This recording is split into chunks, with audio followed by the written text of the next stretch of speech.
Cool Air. By H. P. Lovecraft. A tale of dark science, and the ghastly mystery that enveloped the Spanish doctors. Attempts at artificial refrigeration.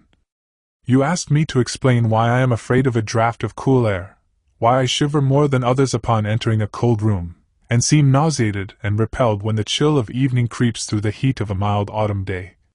There are those who say I respond to cold as others do to a bad odor, and I am the last to deny the impression. What I will do is to relate the most horrible circumstance I ever encountered, and leave it to you to judge whether or not this forms a suitable explanation of my peculiarity. It is a mistake to fancy that horror is associated inextricably with darkness, silence, and solitude.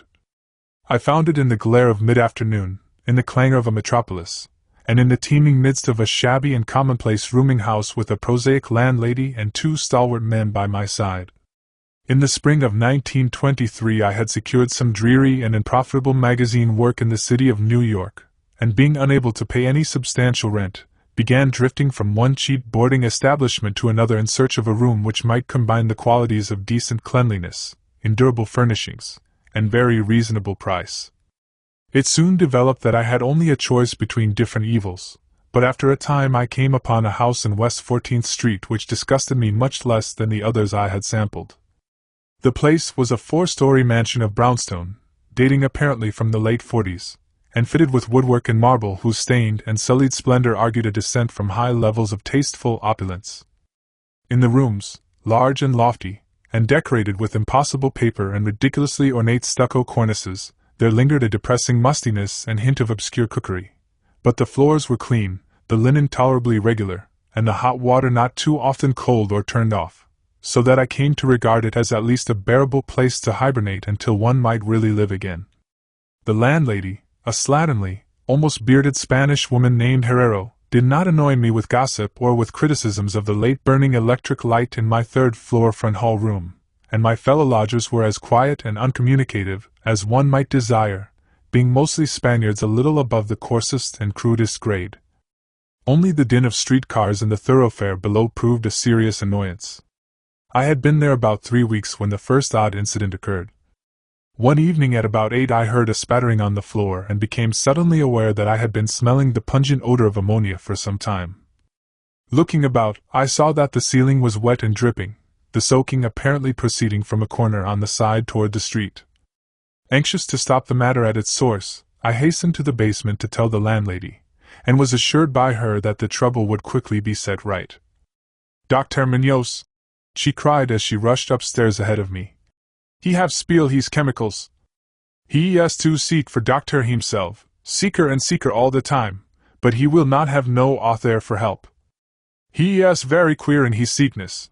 All day he take funny smelling baths, and he cannot get excite or warm. All his own housework he do. His little room are full of bottles and machines, and he do not work as doctor.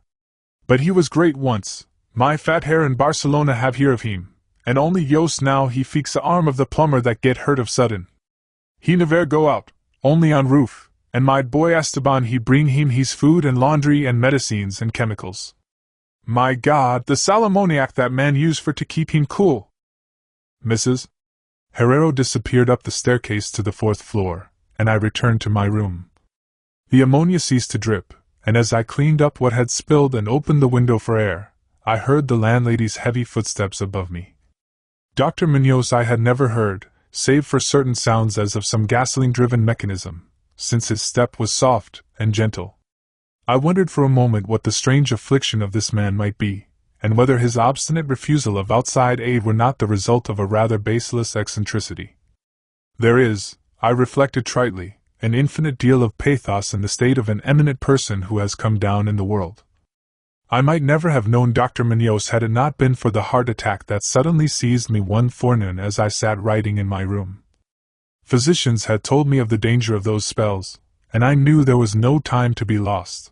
So, remembering what the landlady had said about the invalid's help of the injured workman, I dragged myself upstairs and knocked feebly at the door above mine.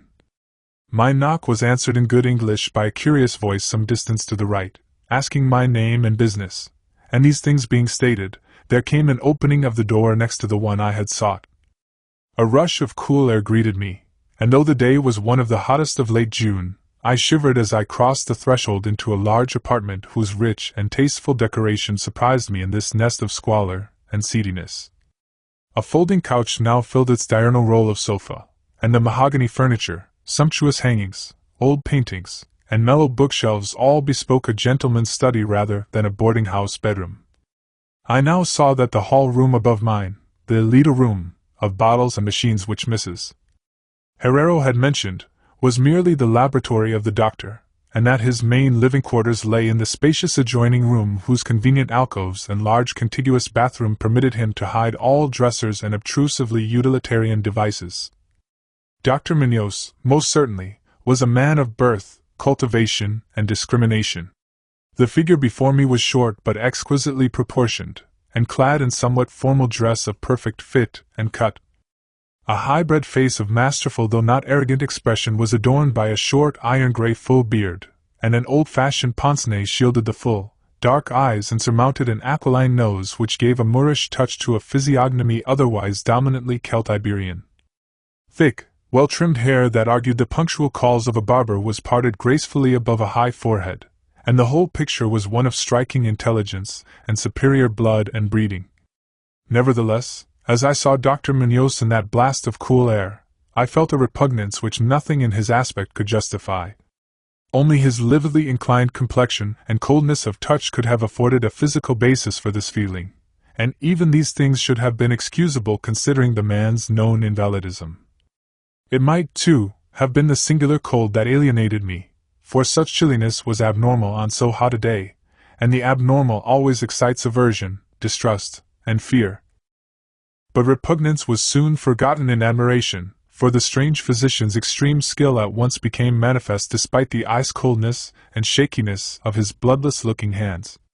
He clearly understood my needs at a glance, and ministered to them with a master's deftness, though while reassuring me in a finely modulated though oddly hollow and timbreless voice that he was the bitterest of sworn enemies to death, and had sunk his fortune and lost all his friends in a lifetime of bizarre experiment devoted to its bafflement and extirpation. Something of the benevolent fanatic seemed to reside in him, and he rambled on almost garrulously as he sounded my chest and mixed a suitable draught of drugs fetched from the smaller laboratory room. Evidently he found the society of a well-born man a rare novelty in this dingy environment, and was moved to unaccustomed speech as memories of better days surged over him. His voice, if queer, was at least soothing, and I could not even perceive that he breathed as the fluent sentences rolled urbanely out. He sought to distract my mind from my own seizure by speaking of his theories and experiments, and I remember his tactfully consoling me about my weak heart by insisting that will and consciousness are stronger than organic life itself, so that if a bodily frame be but originally healthy and carefully preserved, it may through a scientific enhancement of these qualities retain a kind of nervous animation despite the most serious impairments, defects, or even absences in the battery of specific organs. He might, he half-jestingly said, some day teach me to live, or at least to possess some kind of conscious existence, without any heart at all. For his part, he was afflicted with a complication of maladies requiring a very exact regimen which included constant cold. Any marked rise in temperature might, if prolonged, affect him fatally, and the frigidity of his habitation, some 55 or 56 degrees Fahrenheit, was maintained by an absorption system of ammonia cooling, the gasoline engine whose pumps I had often heard in my room below. Relieved of my seizure in a marvelously short while, I left the shivery place a disciple and devotee of the gifted recluse. After that I paid him frequent overcoat calls, listening while he told of secret researches and almost ghastly results, and trembling a bit when I examined the unconventional and astonishingly ancient volumes on his shelves. I was eventually, I may add, almost cured of my disease for all time by his skillful ministrations. It seems that he did not scorn the incantations of the medievalists, since he believed these cryptic formulae to contain rare psychological stimuli which might conceivably have singular effects on the substance of a nervous system from which organic pulsations had fled. I was touched by his account of the aged Dr. Torres of Valencia, who had shared his earlier experiments and nursed him through the great illness of 18 years before, whence his present disorders proceeded. No sooner had the venerable practitioner saved his colleague, than he himself succumbed to the grim enemy he had fought. Perhaps the strain had been too great, for Dr. Munoz made it whisperingly clear, though not in detail, that the methods of healing had been most extraordinary, involving scenes and processes not welcomed by elderly and conservative gallants. As the weeks passed, I observed with regret that my new friend was indeed slowly but unmistakably losing ground physically, as Mrs. Herrero had suggested. The livid aspect of his countenance was intensified, his voice became more hollow and indistinct, his muscular motions were less perfectly coordinated, and his mind and will displayed less resilience and initiative. Of this sad change he seemed by no means unaware, and little by little his expression and conversation both took on a gruesome irony which restored in me something of the subtle repulsion I had originally felt. He developed strange caprices, acquiring a fondness for exotic spices and Egyptian incense until his room smelled like the vault of a sepulchred pharaoh in the Valley of Kings.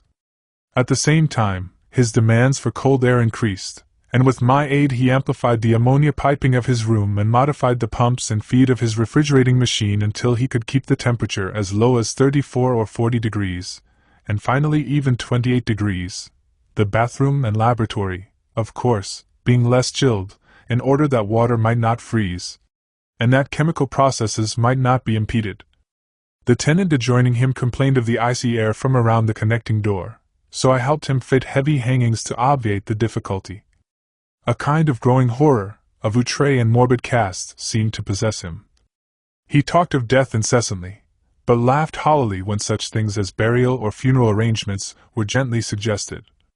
All in all, he became a disconcerting and even gruesome companion, yet in my gratitude for his healing, I could not well abandon him to the strangers around him, and was careful to dust his room and attend to his needs each day, muffled in a heavy ulster which I bought especially for the purpose.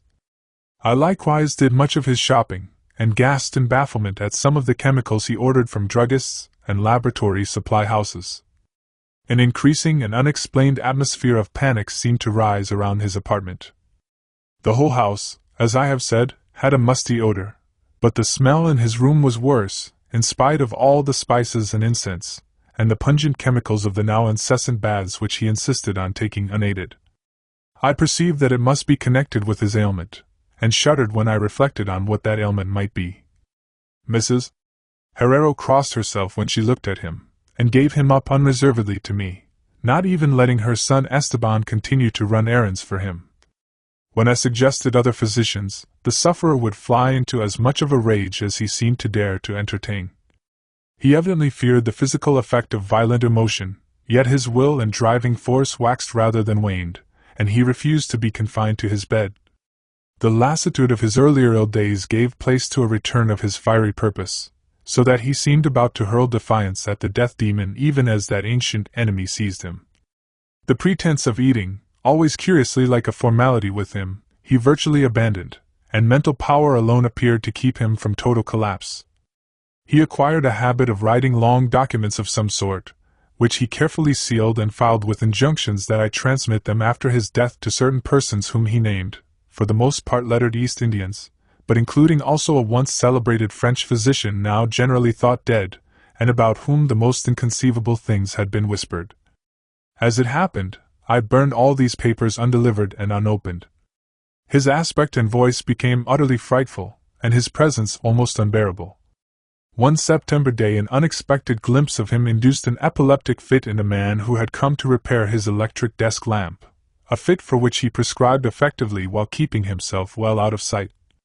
That man, oddly enough, had been through the terrors of the Great War without having incurred any fright so thorough. Then, in the middle of October, the horror of horrors came with stupefying suddenness. One night about 11 the pump of the refrigerating machine broke down, so that within 3 hours the process of ammonia cooling became impossible. Dr. Munoz summoned me by thumping on the floor, and I worked desperately to repair the injury while my host cursed in a tone whose lifeless, rattling hollowness surpassed description. My amateur efforts, however, proved of no use, and when I had brought in a mechanic from a neighboring all-night garage we learned that nothing could be done until morning, when a new piston would have to be obtained. The moribund hermit's rage and fear, swelling to grotesque proportions, seemed likely to shatter what remained of his failing physique, and once a spasm caused him to clap his hands to his eyes and rush into the bathroom.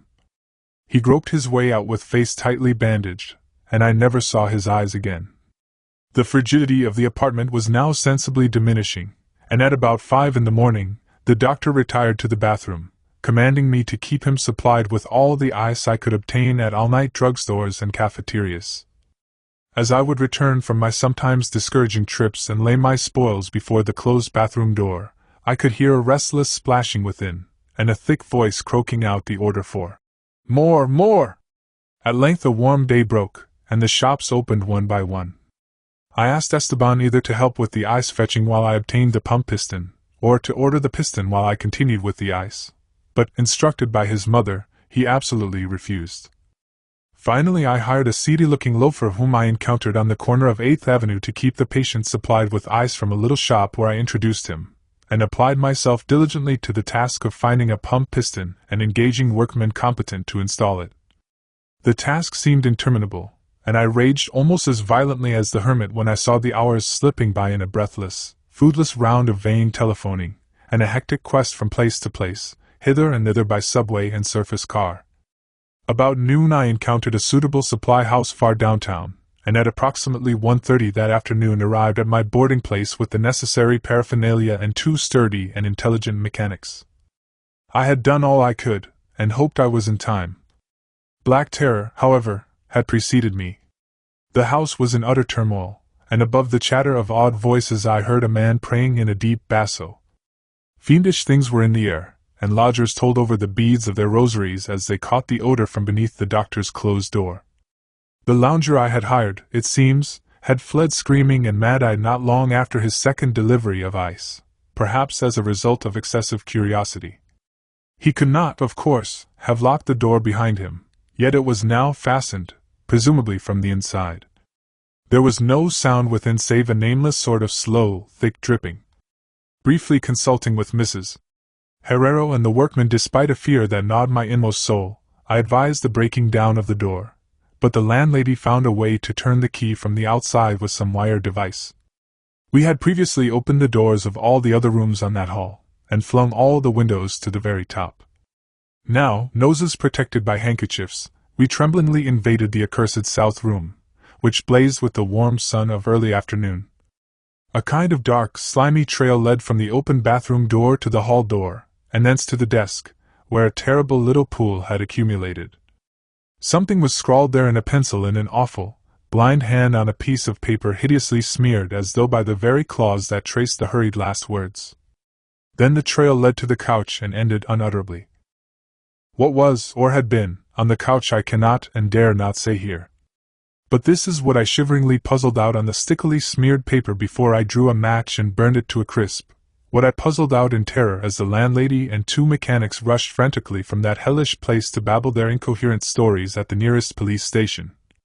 The nauseous words seemed well-nigh incredible in that yellow sunlight, with the clatter of cars and motor trucks ascending clamorously from crowded 14th Street, yet I confess that I believed them then. Whether I believe them now I honestly do not know. There are things about which it is better not to speculate, and all that I can say is that I hate the smell of ammonia, and grow faint at a draught of unusually cool air. "The end," ran that noisome scrawl, "is here. No more ice." The man looked and ran away. "Warmer every minute, and the tissues can't last. I fancy you know what I said about the will and the nerves and the preserved body after the organs ceased to work. It was good theory, but couldn't keep up indefinitely. There was a gradual deterioration I had not foreseen. Dr. Torres knew, but the shock killed him. He couldn't stand what he had to do. He had to get me in a strange, dark place, when he minded my letter and nursed me back. And the organs never would work again. It had to be done my way, artificial preservation, for you see I died that time 18 years ago.